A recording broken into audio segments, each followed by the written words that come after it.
so much for coming tonight. Thank you. We know that there are other things that everybody could be doing on a Sunday evening. I hear there's a little thing called football that might be, going on at the same time. I don't know. But anyway, we're book people, and we're here tonight to chat with these authors and talk about books that we love and find out some new books as well. So for those who are here tonight who don't know who I am, my name is Karen Dion. I am the USA Today and #1 internationally best-selling author of 2 award-winning novels of psychological suspense, The Marsh King's Daughter and The Wicked Sister. And they're both set in Michigan's Upper Peninsula, where I lived for 30 years in the wilderness. The Marsh King's Daughter was named one of the best books of 2017 by iBooks and many other reviewers. And if you've been living under a rock and you haven't heard me shouting from the rooftops, it was just released as a major motion picture on November 3rd, starring Daisy Ridley and Ben Mendelsohn. Then, of course, we have our wonderful author guest tonight, and this is the reason we're really all here, right? I'll introduce them briefly, and I'll do it alphabetically, which puts you up first, John. Hey, John. John's first novel, Finn, was named one of the year's best by the Washington Post, the Chicago Tribune, and the Christian Science Monitor.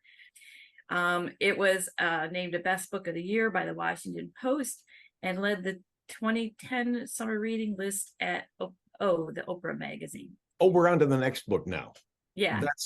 That was Kings of the Earth. Oh, that was okay. I missed that. Yes. I'm too busy looking at the graphic. So John's current book, The General and Julia, this is going to publish November 14, so 2 more days, right? It's an intimate vision of Ulysses S. Grant at the end of his days, reflecting on the crucial moments of his life as a husband and a father and a general and a president while writing his memoirs and reckoning with his complicated legacy. Comprised of August Snow, Lives Laid Away, Dead of Winter, and the newest, how do you say it? Deus Ex. Bad me. I should have asked you that ahead of time. It's a Catholic thing. Don't worry about it. Yeah, gotcha. So that published just last week, November 7th, from Soho Crime. Ace Atkins has declared that Stephen has fast become one of our best living detective writers. I think that's nice that, you're still a living writer and you're with us tonight. So, thank you so much. Yeah. He says his it's great to be alive. Yeah. So he says Deus Ex is a brilliant thriller. So again, we'll hear more about that in the breakout rooms. Jacquelyn Mitchard, hi Jackie, is the New York Times bestselling author of 24 books for adults, teens, and children. She has won or been a finalist for the Novel Prize, the Shirley Jackson Award, the Bram Stoker Award, and the Heartland Prize, among others. And the variety of those awards, I think, gives us a sense of the variety of what you write, correct? Yeah.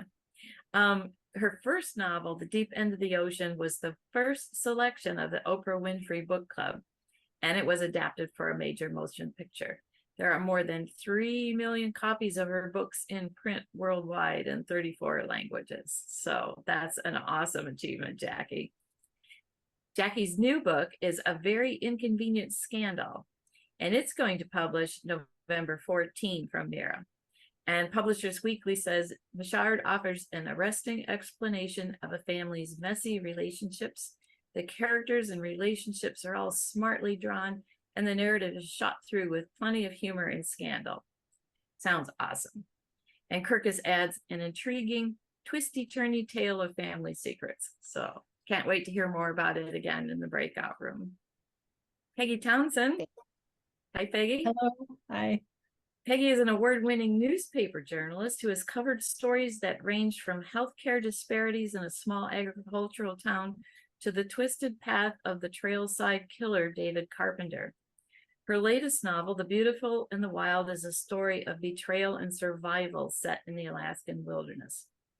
Peggy has rafted rivers, come face to face with grizzly bears in Alaska, and has twice lived in a van for 7 weeks, which she says makes her seem more adventurous than she really is.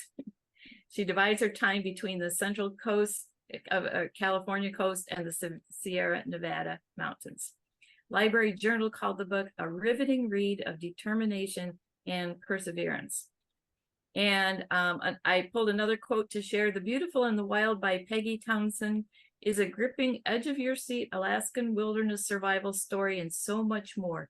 A brilliantly insightful and compelling dysfunctional family drama that kept me turning the pages at warp speed. I love this book. That was me. So thank you so much for the privilege of an early read, and it's so nice to have you here tonight.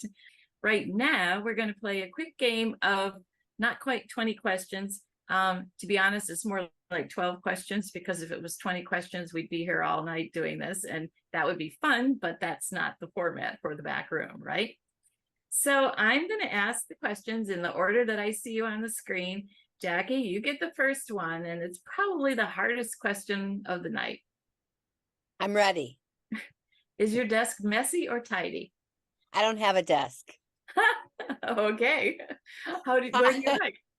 I write, where I'm sitting right now, which is on my bed, on a lap desk, which belonged to a neighbor of in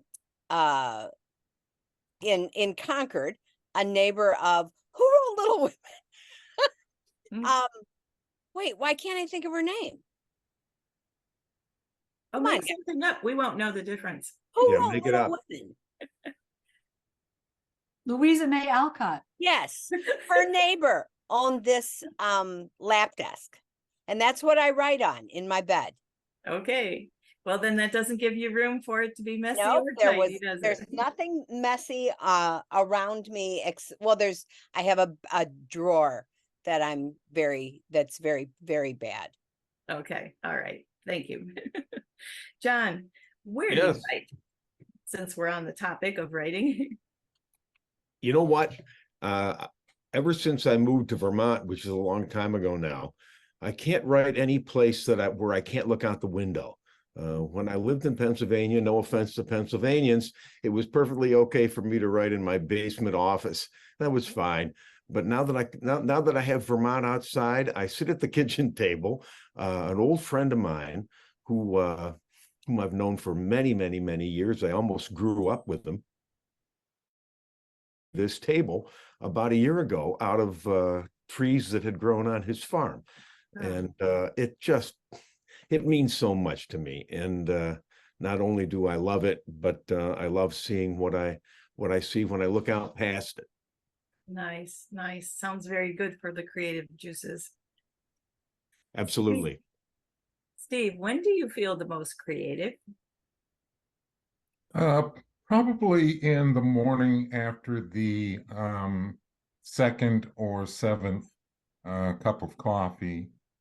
As the day drags on, I lose less energy. I guess I don't know. That's the way. So is that early morning time sacrosanct, and you set it aside and you won't talk to anybody and you just write?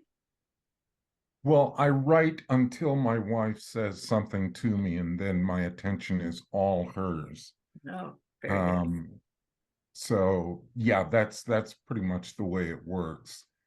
But yeah, the early morning, sitting in a chair that looks like a leather rendition of Sydney Greenstreet, or Jabba the Hutt. That's where the so-called magic happens. Okay. More work than magic. Yeah, I hear you on that for sure. All right. Thank you. Moving on to Peggy. When you get an idea for the book, what's the first thing that you do? The very first thing I do, and this goes to my desk, which is not as wonderful as everybody else's desk. My desk I found on the side of the road. So what I do when I have an idea is I write it on a Post-it note and I stick it up on my desk and I let it sit there for a while and think, is this worth anything? Generally, I would say about a week later, I rip it off my desk and throw it in the trash. So that's pretty generally smart. what happens. I have a tendency to send the idea to my agent and then I'm like, a week later, I'm like, why did I send him that idea? So put it on the post-it note first. That sounds like a good plan. Before we go into the breakout rooms, the authors have brought a book recommendation because, of course, you're going to want to purchase or read all of their books, but there are so many nice books out there, and it's fun to know what our author's reading. So, Jacquelyn, we'll start with you. What are you reading, and do you think everybody should read? I have brought along, and I don't know why it looks fuzzy, but here, That's good. I have some questions for you by Rebecca Mackay. And this is her second big novel. And it is absolutely wonderful. It's a boarding school murder mystery wrapped around social commentary and politics and social media all in one, and is both horrifying and comical and really sharply realized. Thank you. John, what book would impress you that you think everyone should read?